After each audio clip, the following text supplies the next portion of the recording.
वर्षा।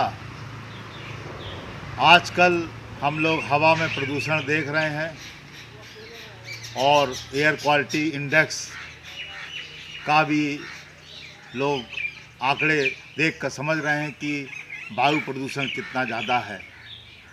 कभी कभी प्राकृतिक वर्षा हो जाती है, उससे प्रदूषण काफ़ी कम और आसमान साफ हो जाता है। लेकिन हमारे वैज्ञानिक और सरकार कृत्रिम वर्षा के ऊपर भी कार्य कर रही है और कृत्रिम वर्षा के लिए आवश्यक है कि हम क्लाउड सीडिंग के माध्यम से कृत्रिम वर्षा कराएं। मगर इसके होने से हमें फ़ायदे भी हैं और नुकसान भी हैं।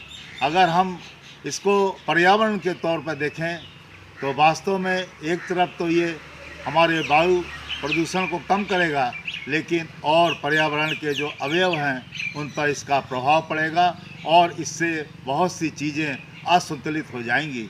इसलिए कृत्रिम वर्षा को प्रकृति के साथ जोड़ के देखा जाए तो बिना प्रकृति के बादल के, बिना प्रकृति की हवा में नमी के इस कृत्रिम वर्षा को पाना भी संभव नहीं है। अतः कृत्रिम वर्षा को तभी उपयोग में लाने की सरकार और वैज्ञानिक सोच रहे हैं जब इसकी अति आवश्यकता पड़े और इसको देश में ऐसे समय में इसका उपयोग किया जाए जबकि हमारी प्राकृतिक वर्षा का कोई शंका ना हो बरसने की या कोई लेट हो। तो उसके देखते हुए ये कृत्रिम वर्षा का एक विचार हमारे वैज्ञानिक और सरकार कर रही है, मगर प्रकृति के बिना ये संभव नहीं है।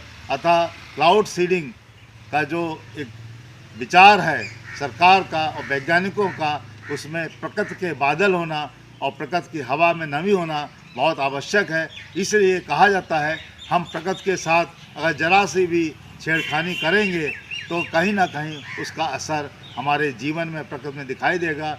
हो सकता है उसके प्रभाव हमारे जीवन में कुछ गलत संदेश दें, हो सकता है कि बाद में कुछ अच्छे संदेश दें, मगर जो वर्तमान स्थिति है उसमें कृत्रिम वर्षा को लिए हमारे वैज्ञानिक और सरकार वायु प्रदूषण को देखते हुए कार्य कर रही है। ये बहुत ही एक अच्छा कदम है और साथ ही साथ पर्यावरण को देखते हुए इस पर संतुलित विचार करके इसको आगे बढ़ने और बढ़ाने का एक मसौदा होना चाहिए। ऐसी लोगों की और हमारी सबकी एक विचारधारा है।